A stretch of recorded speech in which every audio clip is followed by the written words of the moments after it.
Hi, Guido Fox here. Welcome by a new book report.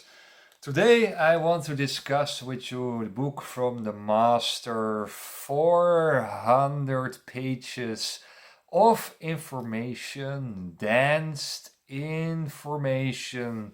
It's the book True Godliness Beauty. True Godliness Beauty, about personal development, about spiritual development, and how you get more happy in your life. And that is not instant happiness, but that is a longer duration of happiness, and grounded happiness where you are not in the prison of the mind.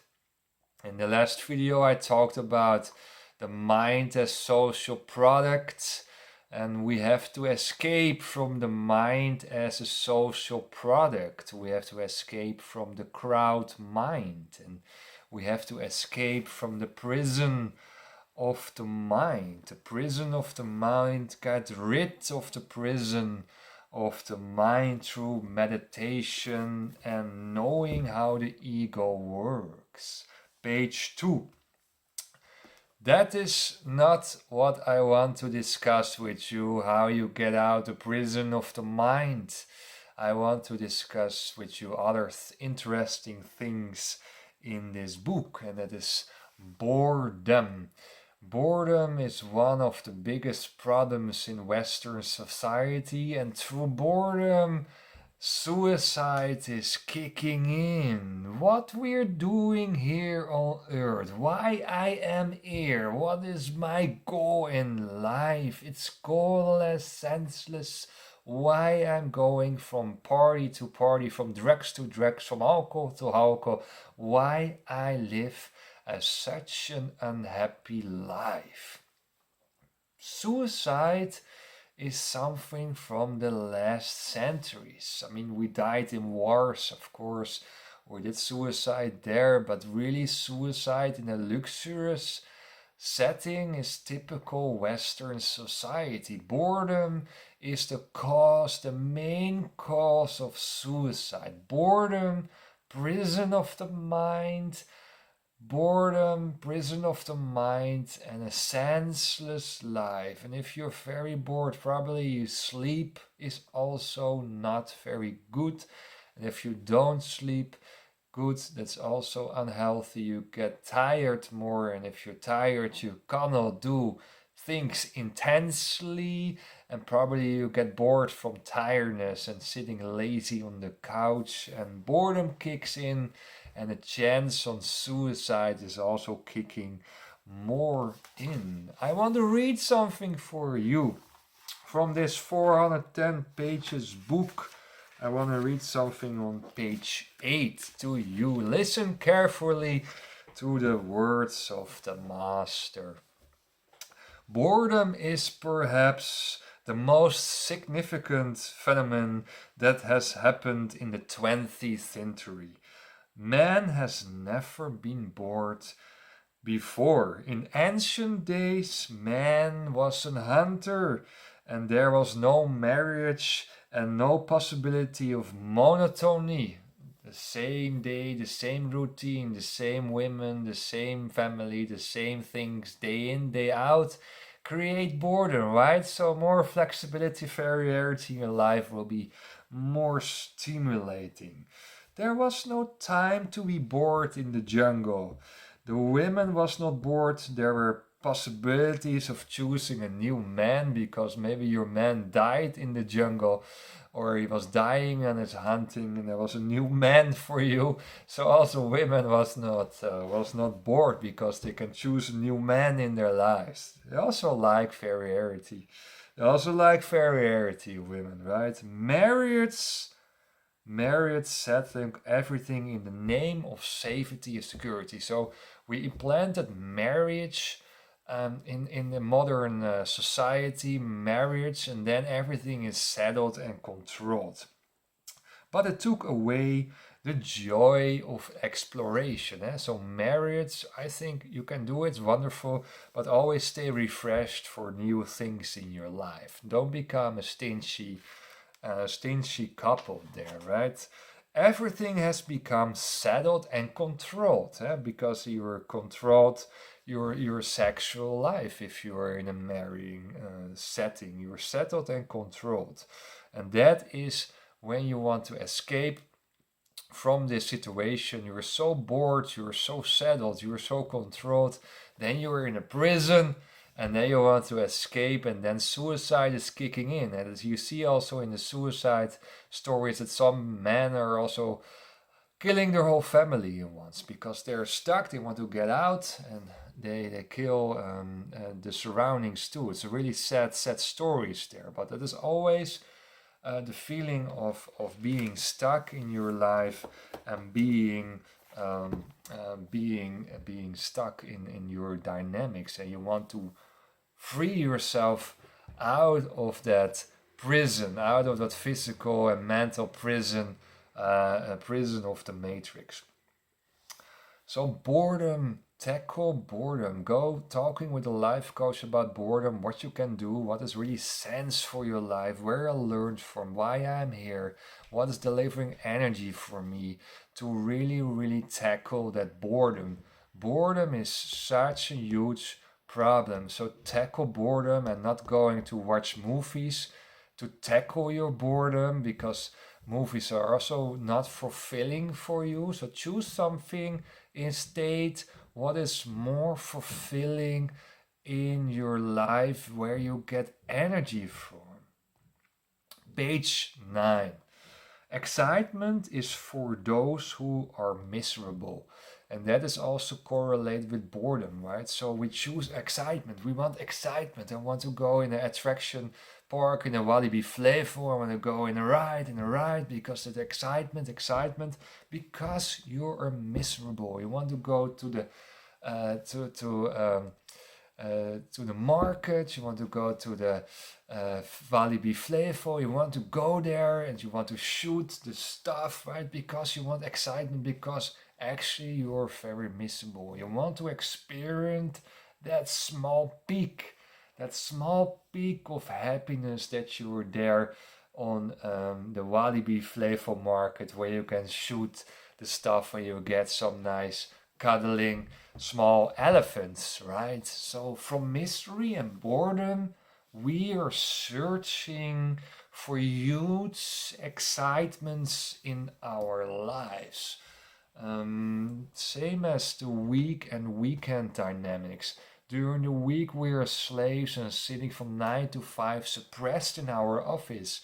And we have not a lot of free time to enjoy. In the weekend, we go for that excitement. We go to clubs, we're taking drugs, we're taking alcohol as overcompensation from your miserable boredom, stuck, controlled, settled life, right? So every day a little bit more excitement, every day a little bit more fun will be less suppressed for you. Live a non-suppressive, settled, controlled life.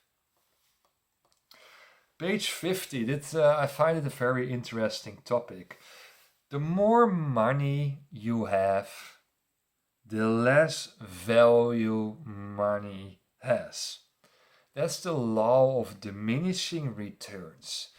It is that the most people are the most happiest with 40, 60, 70,000 income per year. There were researchers there. And the more you earn above that, that is not giving you more happiness. So definitely money makes you more happy, but there is a stage that more money doesn't make you really fulfilling anymore. And what Osho here said was very interesting. How more money you have, how easily you give it away, how less value you enjoy from the things you bought. So if you have one Ferrari and you saved 10 years and you bought a Ferrari, wow, amazing, I enjoy this Ferrari. I love it because you put 10 years of effort in this Ferrari. If you have $1 billion or two or five and you bought 5, 6 Ferraris, then the sixth Ferrari is not the value anymore as the first Ferrari you bought, or the sixth house you have, or the sixth wife you have, or the sixth boat you have. So you're not enjoying anymore the product that you bought. So money has also a diminishing return. And therefore you see that the monks or the Buddhists were very, very happy with little. Very, very happy with little. They understand the law of diminishing return. And we build our society as an egocentric society where you want to go higher in your career because you want to earn money, because you want to have a bigger house, and you want another bigger house, and you want to have a second car, and you want a 3 double holiday. So we are constantly want more and more and more, and you will see at the end that the law of diminishing return is kicking in, and you think, hey, my God, I worked so fucking hard for this Porsche Cayenne, for this Porsche Carrera or whatever. Is that it worth? After 3-4 months, you are used to your Porsche. You ride in it, you love it, you like it, but you say, oh my God, I worked 10 years, 60, 70 hours per week in this shitty office to have this Porsche Cayenne or this house somewhere in Italy. I've worked for this. I suffered so much in my life. I could maybe better buy free time in my life. I buy free time in my life. Free time is useful. I can train, I can meditate, I can read my books in my free time. My work is my free time. Funny detail. I love free time. How much that is worth for you to have free time when you're young. Free time when you're still fresh. Free time to have your dates.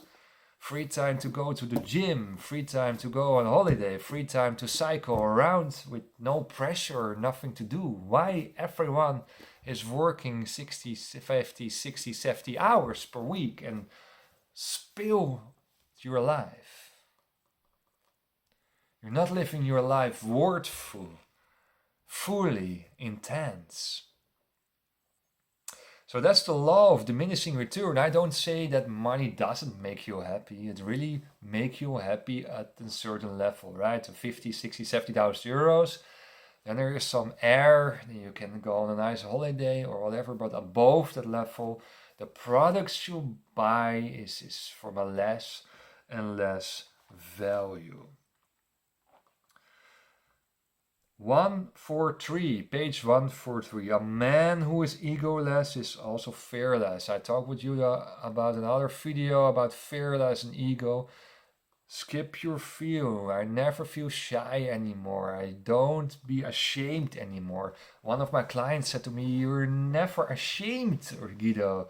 You're totally yourself. You're so expressive. You're so much self-confidence. You're not ashamed if you said something wrong or something falls down your coffee in a coffee corner or whatever, right? You're ashamed. I'm not ashamed anymore. So your shame, your ego shame is away.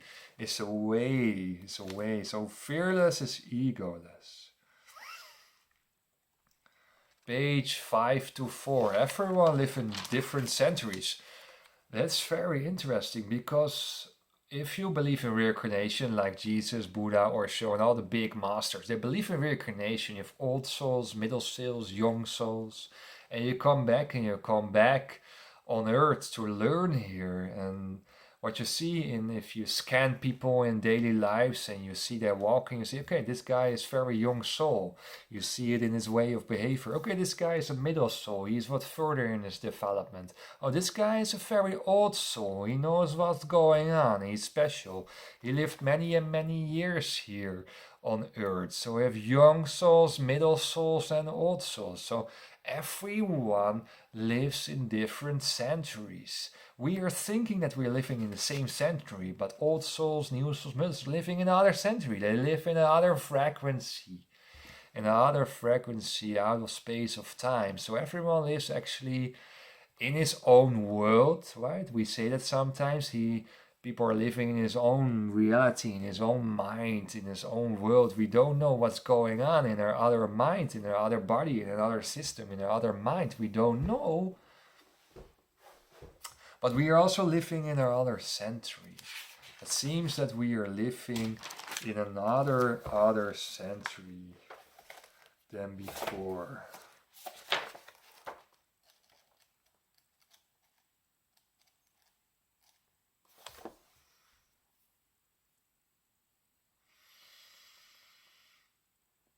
Everybody is living in different centuries.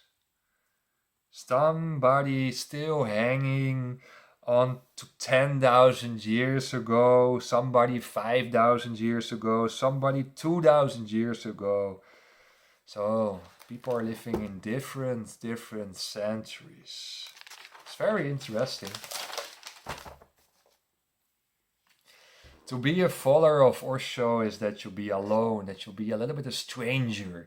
You're out of the crowd, you put yourself out of the crowd, out of the social dynamics there, out of the systems. You're alone, you're a stranger. And one of the questions was, hey, Osho, I feel myself a stranger. I'm moving away from my old friends and my family, and I'm moving away from people I loved before. I feel myself more lost. That could be. You could be feeling lost for a moment because you're searching for a new identity. You're searching not from the crowd, typical outside identity, your position identity, or your body identity, or what you reach in this life identity. You're searching for consciousness identity. That's another identity than the crowd is carrying on. So you step out of the crowd. I feel alone now, I feel stranger now. How I deal with that, Osho? How I deal with that, to feel a stranger and being alone? The answer is, what did you gain from contact with the crowd? What you gained from your old friends? Did you get knowledge there? Did you get love there? Did you get energy transmissions there? That you can feel that you could be yourself there in the Matrix, that the Matrix was caring for you, that the Matrix understands you, that they understood you, the people in your old surroundings, where they're really caring for you, the people where you are. If you're at hungry or you become jobless or homeless, would they help you? They were helping you or not? So what did you gain from your old friends? What did you gain from your relatives? What you really gained? That's an interesting question. You can think about it. What did you really gain from your old friends if you step out of the matrix? What did you really gain? What did you learn? What did you feel? You were really understood? They were really caring for you. They were helping you. They were supporting you. Or they supporting you because of ego motives? Question for you. What did you gain from the Matrix? Interesting. So why not to escape and choose for yourself? Thank you for watching this video. I see you by the next one, right? Bye bye.